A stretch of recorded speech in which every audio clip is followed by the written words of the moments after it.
Welcome to the Architects of Ambition, the podcast where dreams take shape and futures are built. I'm Lyndon Dover, your guide on this journey of discovery and design, brought to you by Weaver, the online platform that's connecting contractors with the visionaries of architecture. Every episode, we delve into the minds of those who dare to imagine and create the spaces we live, work, and play in.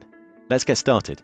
Viktor, thank you so much for being part of the show. It's great to have you here today. Thank you for inviting me. Not at all. Before we get stuck into what we're terming the green revolution, how small UK practices are building a path to a sustainable future, I'd love to know a bit more about you, Viktor, and your practice, what type of projects you're typically working on, and how you got to where you are today. Yes, I started about 3 years ago now, 3.5, and started off doing mainly house extensions and little refurbishments, which is still an important part of the workflow. I mean, before that, I was doing bigger things in bigger offices. So you sort of have to step down in scale, I suppose, when you set up yourself, unless you are lucky with very good contacts. But then recently I've started to get, or the last couple of years actually, started to get slightly bigger projects. So small infill build projects. I have a couple of those now, which is nice because it's a little bit more, well, it's a bit different from doing refurbishments, and it's a little bit more complex, I would say. So, that's a nice mix of things. But yeah, really, I just started. I mean, literally, I had no projects. I just kept going. Getting work is a full-time job, so you have to spend time on it, which I did, and keep doing, and it's fine, essentially. And in terms of the projects that you've got at the moment, would you say that a lot of them have a sustainable angle that you're driving, or have customers come to you with that sort of thinking as well? Yeah, I've tried to push it in every project, and some customers do come, or most customers mention sustainability.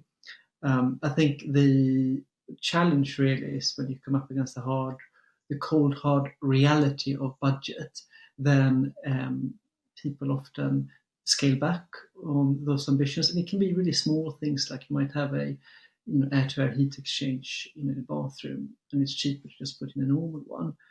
What I do try to bake in, which probably works best, is putting good insulation in, because you have to put that anyway, and it's not so much more expensive. So you have to try. I think it's about trying small things. I mean, I do have one client now who is very keen on sustainability, which is one of the new projects where we're doing a new built cross-laminated timber frame structure, where the initial brief was all about sustainability and achieving an off-site construction. So then you are starting from the very beginning, trying to achieve a high degree of sustainability. But that only works when you have a client who is willing to follow that through, because it can take longer time, and who is willing to pay perhaps a little bit more for more modern, sophisticated ways of construction, at least an upfront cost. So client is critical. I mean, you can have whatever dreams you want yourself in terms of sustainability, but if you don't find a client, or you can't get the client to stay on board, then it's not going to meet reality, unfortunately. Okay, so I think finding the right client and budget are definitely key themes that I'm hearing from other architects. Is there anything else that stands out? Yeah, and also I think some of it is just finding realistic things in the project, and then tracking them all the way through, and quite carefully tracking them to make sure that you don't lose key sustainability deliverables when you get to site, or through the tender process.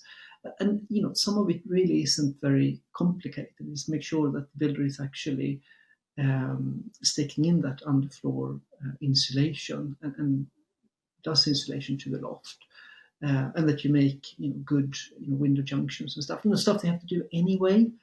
That doesn't have that much of an implication on the budget, and doesn't really affect what you would do in terms of design from the client's point of view, what the client is getting, but actually just takes a little bit more persistence from an architect to track it all the way through. I think that's a key thing. Find the key interventions and track them all the way through, and be the champion. And that tracking, as you say, it's actually being on site, and it's being in the tender and making sure that they're pricing what you specified through to, I can imagine, being on site and checking that they have actually put in the right specified insulation, not something that they decided was cheaper and easier. Yeah, no, exactly. That's exactly it. So, the way I work is I pretty much for every project, I look after it on site as well. So, then I do regular site visits. And one of the key things I always check is if they have put in the right amount of insulation. And those can be some of the most difficult conversations because, I had one project where I had really specced a valley gutter really carefully. One of the few things I detailed. And I come on site and they just haven't put the insulation in. I mean, they just haven't done it. And then you get in a situation where they've already put up a bit of boarding quickly. So you have to kind of fight with them to get them to put that insulation in there. It's tiny. And there's lots of little things like that. You go in and you realize that, in the vaulted ceiling, they haven't chamfered the insulation. They put it in, just square cut, which means that, at the top of it, let's see if I can make an illustration, you get this now, which is a massive cold bridge. Yeah. And it's really just the fact that they haven't chamfered insulation and pushed it up. So stuff like that, I mean, it's really basic things, Yeah. But you have to be on site and you have to look at them. Do you think there's a culture shift required or an education that instead of them not necessarily meaning to cut corners, and I'm generalizing here, not every contractor is like this, but what do you think can be done in this sort of architect client contractor relationship to ensure that more contractors are adhering to architect details when it comes specifically to sustainable architecture or otherwise, and not just sort of doing their own thing and being like, oh, he's being really pernickety on this job? How do you think you can get over that? So the first thing is to find the right builder and get tender where the builder knows what you want to do and is pricing for that. Because ideally you want to get into a situation where the builder understands the ambitions behind the project and have given you an honest price for that, and then is able and willing to deliver that on site. And then I think the other part, which would be good, it's hard in a refurbishment project, but it's post-completion testing, because then you just have to deliver the quality required. I mean, there is no, you have empirical evidence at the end of it. And, you can do that for pressure testing with new build. But with the refurbishment, that is harder unless you go down the passive house design, which is more difficult and more restrictive. But yeah, ideally, and then I guess the kind of slightly, which I touched on earlier, the slightly kind of less rigorous way, compared to post-completion testing, is to document key phases of the work photographically. But yeah, I mean, realistic specification, project design, and then get the right builder on board who prices correctly for it, and then do whatever you can to verify and test. I mean, that's a 4-step plan. I think that's you can't go wrong with that. I think it's a magic ingredient, isn't it? And I think the willingness. I think one of the key things I find is you can get the right client, you can design it to the end, to the detail. But what can kill a project is the contractors and subcontractors that you have on site who aren't on board with your way of, or your mission, your thought about how this needs to be sustainably produced and the reasons behind that. Yeah, and it's a kind of, so for the CLT project we're doing now, I've kind of almost become by the process forced to get really quite heavily involved in it, because what we realized as we explored the CLT route is that there are different ways in the workmanship where things can fail. You can get water ingress, and you might not seal the roof soon enough. So we have a specialist CLT contractor, we realized that it's a critical requirement to have a main contractor with CLT experience as a kind of absolute break clause for it. Because what that means is that we're not taking a risk with the main contractor not understanding the key structural system, which is fantastic if you use it right. And then that sort of de-risks the project. It probably will, add a bit of cost to the whole scheme, because it means that, a lot of really keen builders who would, really have the capability to do it probably, and who would be perfectly good and probably would give a slightly lower price because they're keen to get into that route, we wouldn't get the price from them. But that is, as it were, one of those strategic decisions we made there. And I think you have to kind of make it different ones for different projects. If it's a slightly less specific project, then I think you can do a lot of that much more with the conversation with particular builders. And I'm finding actually doing pre-tender conversations with builders very powerful, because what happens then is that you can quickly get the sense how keen they are on the project, if they are willing to kind of push all the way through. And then that means you actually can be pretty confident that the group of people that you bring forward to potentially build it, are the right people. So yeah, it's a kind of, it has to be project by project. But yeah, you guys with Weaver, I think for, that's there's some really good builders that come in there. I think especially for extensions and refurbishments, which is really nice. I agree with you. I think we've got a good stock of contractors, and I think there's probably about 20 to 30% of them who have worked on Enefit, Passive House, or other sustainable elements to a certain degree. But it's sorry, just to interject, the Passive House is another one. So I mean, if so this what we're doing now, it's not quite a Passive House scheme. We haven't pushed it all the way through. If we were to do the next one as a Passive House scheme, then it's just one of those things where if a contractor has Passive House experience, sure, not everyone can have the experience from day one, but if they have them, that's one of those options to kind of, effectively allows you to de-risk the project by bringing that experience in. Totally. Even if you might pay a bit more for it.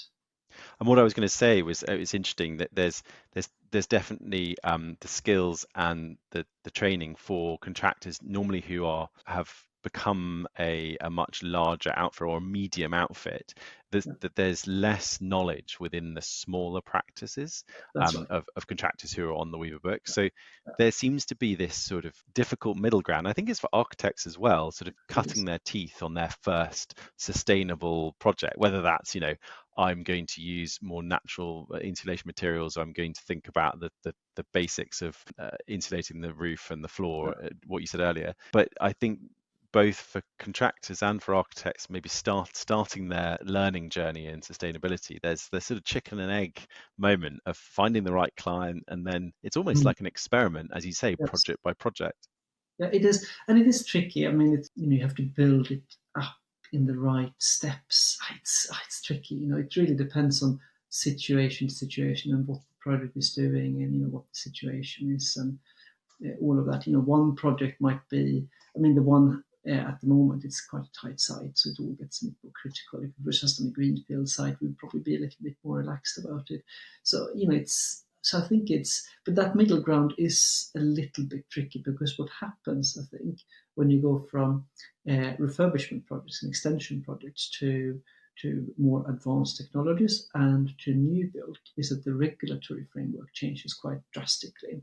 So what's true for an extension is not true for a new build in terms of how you go about the project. Sure, a lot of things are the same, but there are a lot of other steps that you have to account for, both as a designer and as a builder. And I think it's not rocket science. People do it all the time. It's fine, but I think it's when you want to get. I suppose it's the risk picture. That's what it is. You build up a risk picture for a project, and you try to balance it. I mean, like the one we're doing, the Ridgeway Place, if it was conventional construction and new build, then that would remove one of those kind of risk factors. If it was an extension project in CLT, that would remove one of the other risk factors, as if you like. So there's a kind of, I think, I don't know. I think one thing I've noticed that contractors sometimes are not so good at communicating their relevant experience when you scale up, and that's true for architects as well, because it's that story, isn't it, of what you are able to do, and how you're able to tell that to someone who might want to commission you for something you haven't done in whatever format or structure you are currently.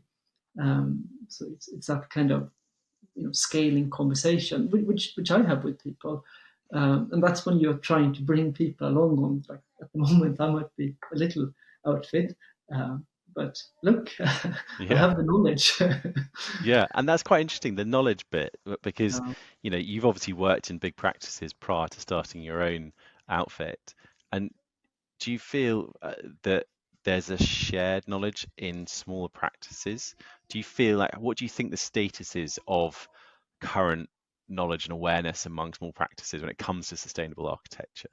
I think it's really good, and I think that conversation, I'd say, is a little bit different from when you're working with a new construction, because actually it's better, because the first element of sustainability is to retain the existing structure. I mean, that's the most important thing, and unfortunately we're penalized by the VAT regime, which gives a 20% discount to new build.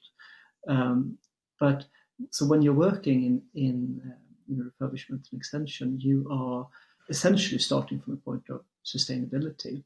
But then it also means that you have to be much more specific with your different interventions. You have to deal with the issues of degrading the fabric, because you have taken away its breathability by putting insulation the wrong way, and risks like that, and rotting the floor joists. So you have all of that specialty, and I think you can also be a little bit more crafty in how you build it. I mean, I have friends who try to use stone and things like that because it has less embodied carbon than using concrete. And it's hard to do at the large project, but in a smaller project, you can try things. I think you can test ideas in a way that you can't really do, or it's much harder to do on a bigger scale.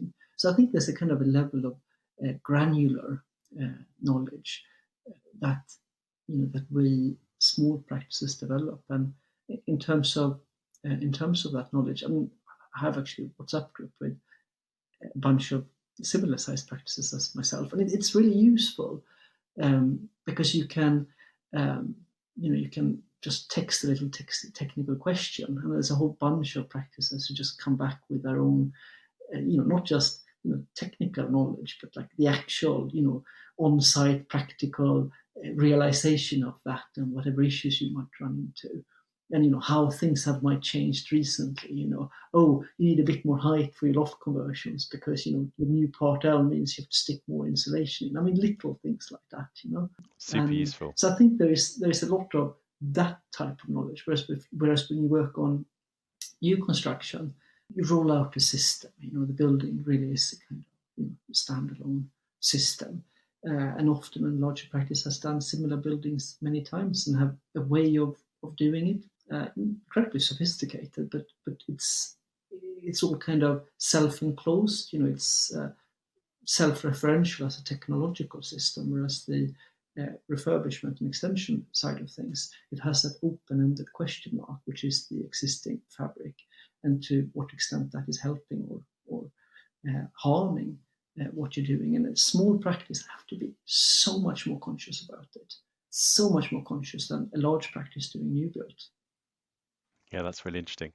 I think there could be an analogy with maybe like a doctor knowing one part of they're a surgeon on like a knee surgery, whereas a vet needs to know every sort of animal underneath the sun. Maybe that's a sort of a weird analogy to go with. You mentioned obviously existing buildings, so most of talking specifically about pre-war Mm. London stock, if you're thinking about London renovations, refurbishments, extensions, most of it is that it's already built projects that are Mm. we're renewing in different ways. So are there any specific strategies or innovative approaches that you bring as a small practice to Mm. tackle being sustainable effectively whilst keeping in budget? Yeah, it's insulation. Good Okay. detailing in insulation. That's really, I think, the thing that lasts through the process. It's kind of easy to make the case for it because you put insulation in. People come and say they want sustainability. And they might talk about some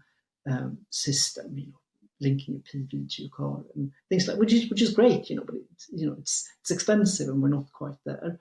Whereas if you stick insulation in, you really get an immediate return. Your floor will not be as cold. It will take less energy to heat it up if you're underfloor heating. Your energy bills will be lower. You will feel it right away, and you can kind of make that argument quite easily. And if you're doing stuff anyway, then putting that extra bit of insulation is fine. And the same goes with the loft. And when you build out, when you do the actual extension walls, sometimes it's tight. You don't have a lot of space, but if you do, just adding 20 millimeters of insulation, you might drop the U values a little bit more. Try to go for 0.16 instead of 0.18. Little things like that. I think, and then good detailing, avoiding the cold bridges, which is, it's not special. I kind of find it fascinating that people are willing and have been willing to block motorways and go to prison for insulation. Like for the humble act of insulating buildings, people are willing to go to prison for it. So, we're actually doing something radical in that sense, which is kind of, I think, quite uplifting when you think about it. You're doing something which really this government should be doing. Really, this government should push this forward as part of a genuine net zero strategy at scale. Absolutely at scale, and we're sort of doing the pilots for it, and I think slowly developing the viable strategies that you can actually roll out.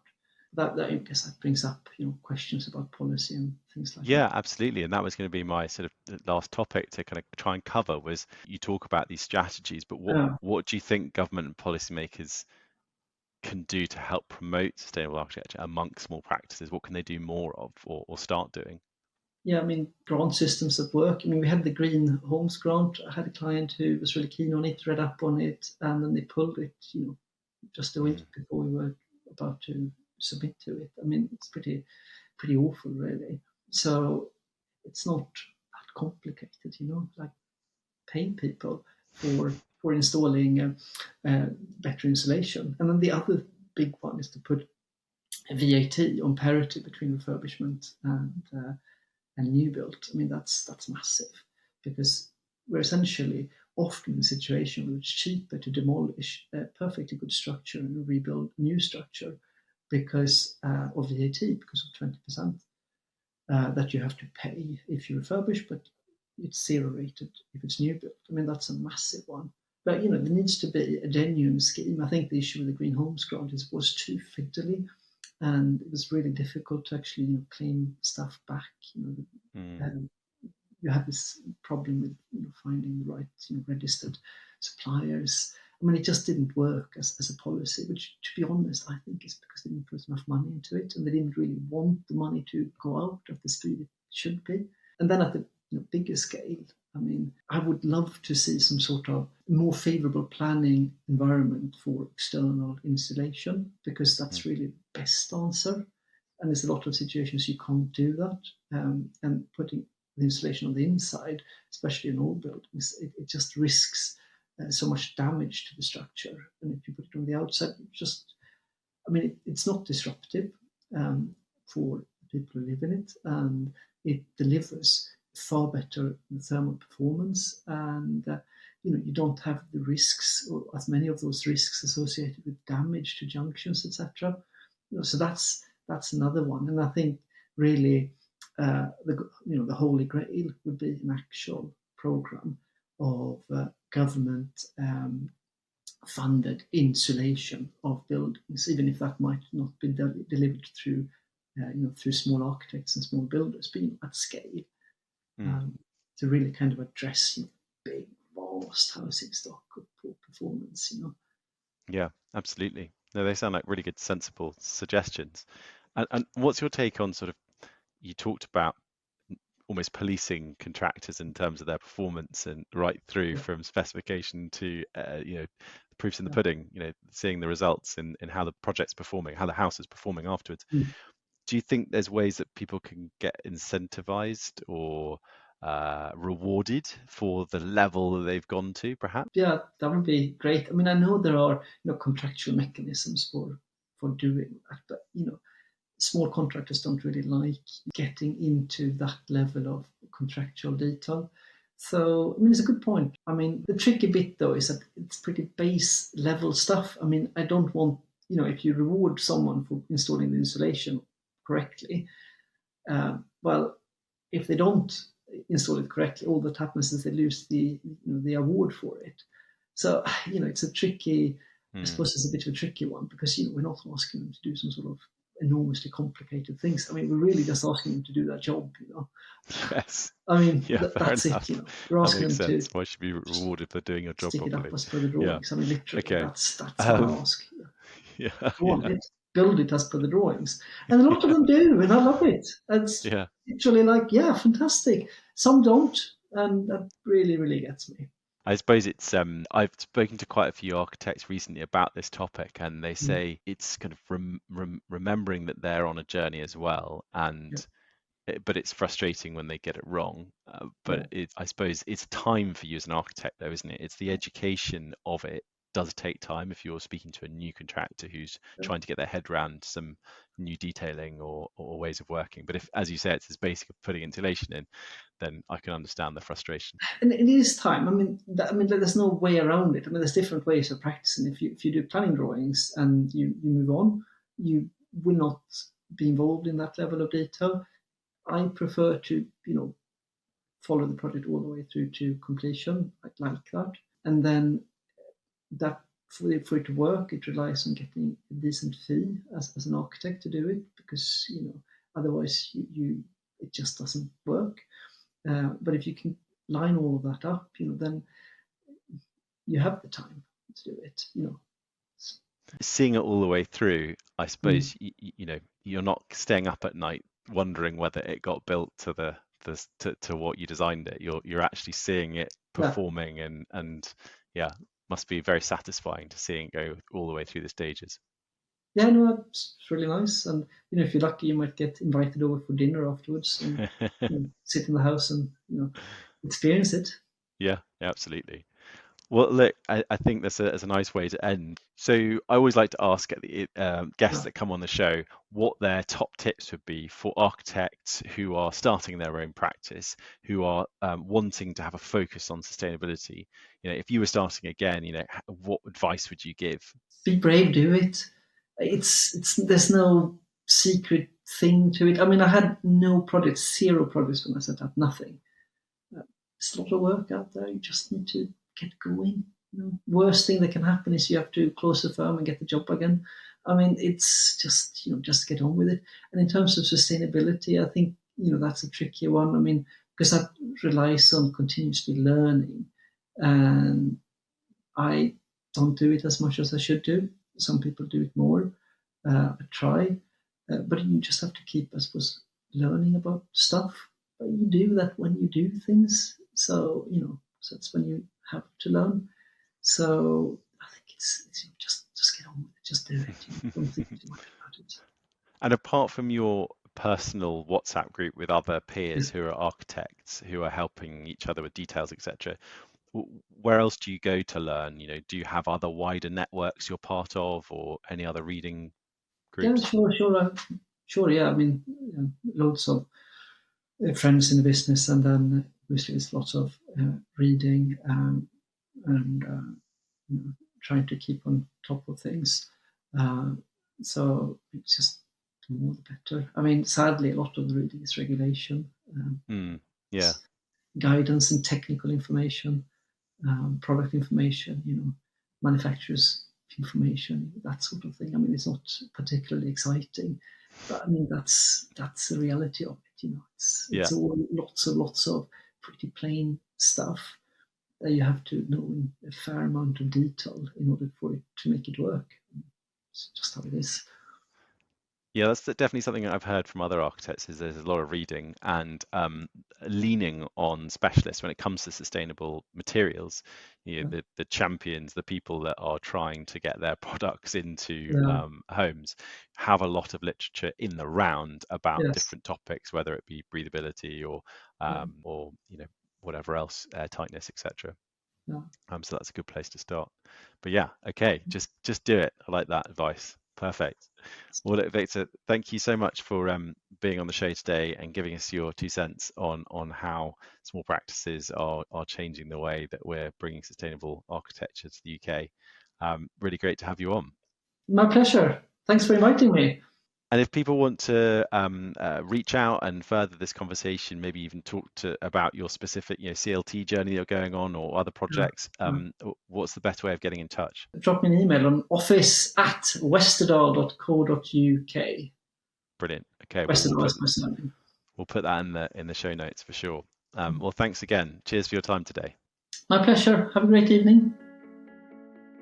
And that's a wrap on this episode of Architects of Ambition. I'm Lyndon Dover, thanking you for joining us on this podcast, proudly presented by Weaver, where connections are more than just blueprints, they're the building blocks of reality. Until next time, stay ambitious and keep designing those dreams.